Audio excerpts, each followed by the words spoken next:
புதுக்கோட்டை சட்டமன்ற தொகுதி கவிநாடு மேற்கு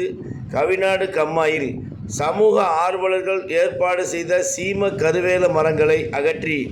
மரக்கன்றுகள் நடும் விழாவிற்கு மாண்புமிகு சட்டத்துறை அமைச்சர் அண்ணன் எஸ் ரகுபதி அவர்களும் மற்றும்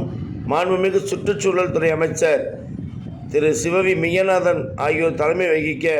உயர்திரு மாவட்ட ஆட்சியர் திருமதி மெர்சி ரம்யா அவர்கள் முன்னிலையில் நடைபெற்ற மர நடும் விழாவில் கலந்து கொண்ட சட்டமன்ற உறுப்பினர் உயர்திரு டாக்டர் வை முத்துராஜா அவர்களும் மற்றும்